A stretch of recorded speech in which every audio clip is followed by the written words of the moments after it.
Siamo venuti a trovare i campioni italiani del progetto Albatros che stanno preparando i prossimi campionati. Ne parliamo con il loro istruttore, il loro coach, il loro mentore, Edoardo Canu. Edoardo, questa è una squadra che dà e continuerà a dare grandissimi risultati.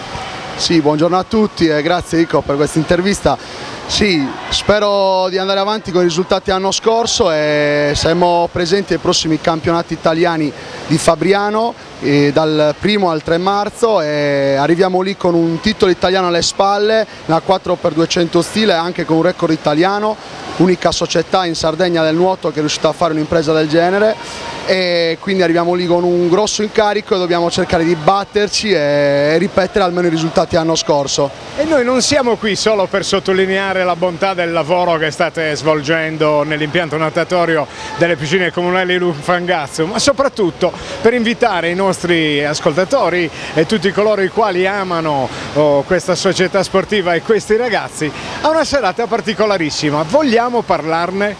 Sì, allora stiamo facendo una serata in collaborazione col Circolo Le Iene di Sassari alle Querce il 16 febbraio, che è un sabato, è una serata diciamo in discoteca, una serata notturna dove ci sarà da ballare, da danzare e in più diamo l'opportunità ai ragazzi di affacciarsi al mondo del lavoro e quindi lavorare nello stesso locale.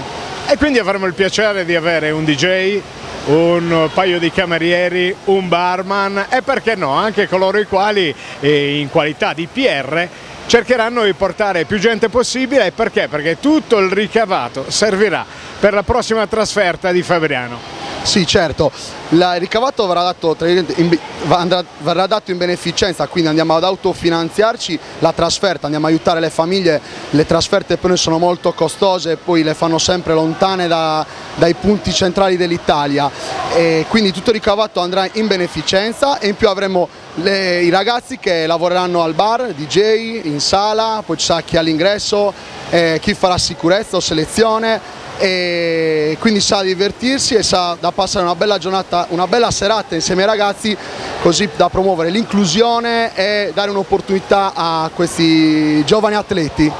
E non dimentichiamoci il campione d'Italia. Dunque appuntamento 16 febbraio alle Querce dalle ore 20 circa, crediamo insomma che sia un orario abbastanza accessibile per tutti, sono aperte le prevendite, vi aspettiamo numerosi perché con il progetto Albatros ci sarà sicuramente da divertirsi. Grazie, vi aspetto a tutti per bere una cosa insieme, ballare, saltare e divertirci tutti insieme. Ciao a tutti, vi aspetto.